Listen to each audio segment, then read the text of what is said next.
Yo, I don't do intros. How you guys doing today? I'm doing alright today. Today I have for you guys a brand new build here on the channel. And I guess you guys did hear my cat in the beginning there. Everyone say hello to the cat.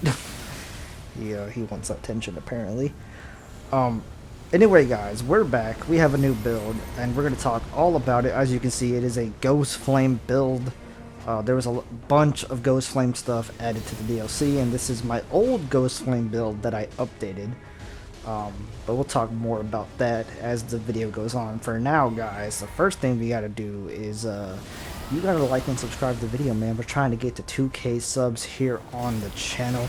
Go follow my Twitch if you haven't already. I'm going to start streaming there again pretty soon. I don't know when, but it will be pretty soon. And of course, join the PVPBuilds Discord if you haven't already. There you can drop your clips, your builds, communicate with me, whatever you want over there. It's a nice little community, a bunch of people who enjoy PvP and just overall builds in Elden Ring.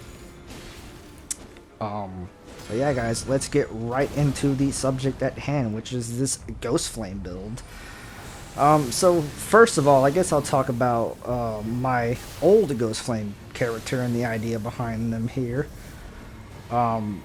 So originally my old Ghostflame character was like this inspiration that I got from Elder Scrolls because I am a huge Skyrim fan, as many of you probably are.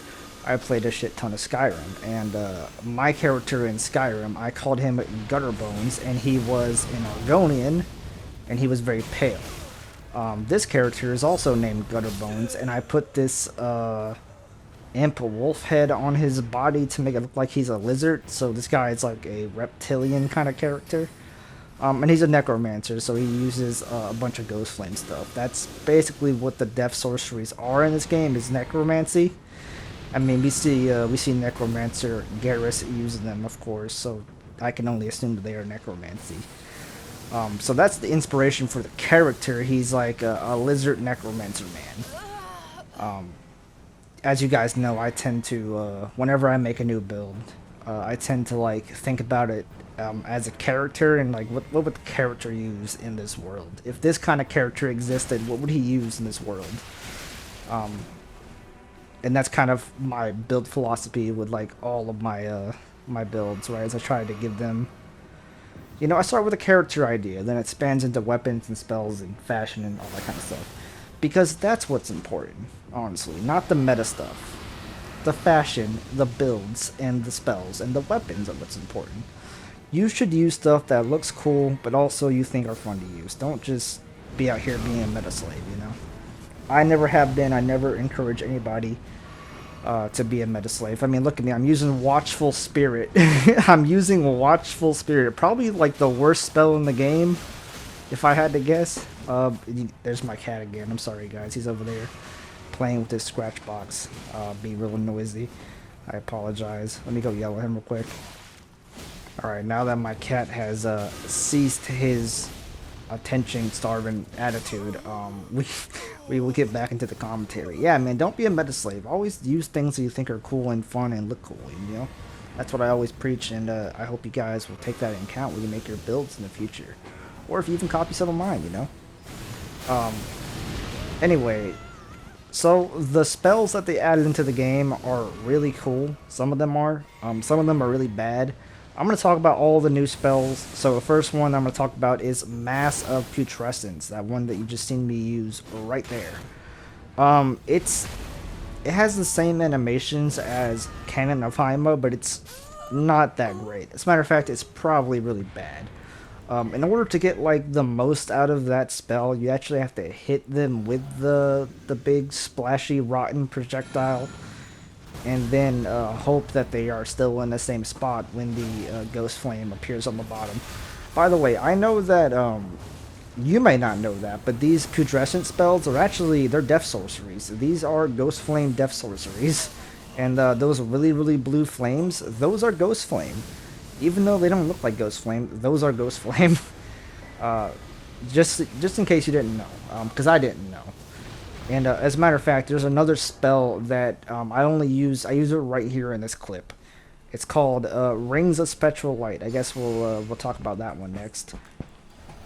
Sorry guys, our fucking cat is actually attacking me while I'm trying to record this video. What the hell is wrong with him? So this spell, the reason why I didn't have it in most of these clips, as a matter of fact, the only clip I have it in is this one, is because I didn't know it existed. I thought the only Ghostflame spells that they added into the game, Death Sorceries I should say, were the Putrescent ones, but no, they actually added this one, the Rings of Spectral Light. And as you can see, they're not very, very good at all. They do home and they have really, really long range, but they do like next to no damage. Now keep in mind that this build is not really spec'd to doing massive amounts of damage with the sorceries and whatnot. It's mostly a strength build, and I'm gonna teach you guys a trick for strength builds here in this video as well, after I get done talking about the spells and whatnot. So that was Rings of Spectral Light. We talked about massive Putrescents. I guess we should talk about the other Putrescent spell in the game, Vortex of Putrescence. Now that spell is probably the best Ghostflame / Death Sorcery spell in the game. It does so much damage. It has such a good hitbox. Its hitbox is so wonky. And it just does so much damage, and you can cast it so fast. I mean, look, you're going to see me just murder this guy with it here in a second. As a matter of fact, you're going to see me murder a lot of people with it in this video, because it's the best Ghostflame spell in the game, without a doubt. Right up there with Rancor Call. Or, my bad, Ancient Rancor Call. Look how much damage that did. Look at the hitbox. It just procced Frostbite in two spell casts, and you can cast it so fast. It has such a big AoE. And if they happen to run away from it and get hit by the outside masses before the Ghostflame, it does even more damage. And here you see me tragically trying to cast a mass of Putrescence into that giant pipe. I mean, big AoE, it does a lot of damage, but it's not as good as Cannon of Heimla, you know. As a matter of fact, I don't even think it has as much range as Cannon of Heimla. Right, so what other Ghostflame spells / Death Sorceries did they add? Well, they did add a Ghostflame spell, but it's not a magic spell, or a sorcery, I should say. It's an incantation, and that is Ghostflame Dragon Breath. You get it from killing the Ghostflame Dragon in the DLC, and then just going to the Dragon Communion place in the DLC, and then, you know, turning in a heart right there that gives you the Ghostflame Breath. It really sucks that it's an incantation, that it's a dragon incantation, because otherwise it would be really, really good on this build, but unfortunately it's just not. It's just, you know, like, this build's not optimized for it, but I have it on for flavor. And you might be wondering how I'm casting these incantations. I have 3 incantations on this build: Golden Vow, Watchful Spirit, and look at the frame drops right there, by the way. Watchful Spirit and Ghostflame Breath. Well, that's because I'm using the Staff of the Great Beyond. Now, the reason why I'm using the Staff of the Great Beyond is it has really good sorcery scaling, for one, like way higher than the Prince of Death Staff. But also, it can cast sorceries and incantations, so it makes it really, really good for casting these flavor spells that I want to cast, right? Also, casting Golden Vow as well. Golden Vow is just a really good, nice little buff to have on your build, and it stacks with most things, so that's why I just have it on there. Something I didn't talk about yet is the Call of Tibia item that you just see me throw right there. It's a little consumable item that you can craft, and you can hold 10 of them at one time. They scale with both Int and Faith, so it is meant to be like a Necromancy consumable. And you throw it, and it does like it summons like a little skeleton boy that just fucking spins on him. That's kind of what it does, man. Anyway, what was I talking about? I can't remember. I literally can't remember. I don't remember what spell I was talking about, man. Oh yeah, the Ghostflame stuff. So as far as like the Staff of the Great Beyond goes, it has better scaling than the Prince of Death Staff. So I have that in my main hand, and then my off hand, which is my right hand, I'll have the Prince of Death Staff. If I ever am like casting, I'll switch to that instead of a weapon to get the bonus damage on death sorceries. That's kind of why I have both staffs equipped. As far as the weapons go, they also did add a bunch of like Ghostflame weapons, death weapons, I should say. This one right here is called the Putrescent Cleaver. It's the one that you get from the Putrescent Knight. I think it has more of an arcane scaling to it. But I have it here on the strength build. Speaking of strength builds, I told you I would teach you a little trick for strength builds. So, right now, what do you think is the most amount of strength you should possibly have for the maximum amount of damage? Most of you would probably say 80. Some of you might say 60. The real answer is 54. Now let me tell you why the real answer is 54. Shout out to Hell Guy for teaching me this, because I actually didn't know about this. All this time in this game I didn't know about this this 54 stat on strength. So if you have 54 strength and then you two-hand your weapon, your two-hand bonus makes you go up to 80 or 79 or something like that. Meaning you don't need those like 30 something extra points of strength. That plus the new talisman in the game, the two-hand talisman. I mean, you're literally sitting at 80 strength and like a bonus when you're two-handing with like just that, right? It's really, really good, and it's a really neat trick, and you guys should do this on your strength builds if you want to save some points. It's just a really neat little trick, and I'm probably going to do it a lot in the future. Also, I know this is level 200, and I only have 55 Vigor.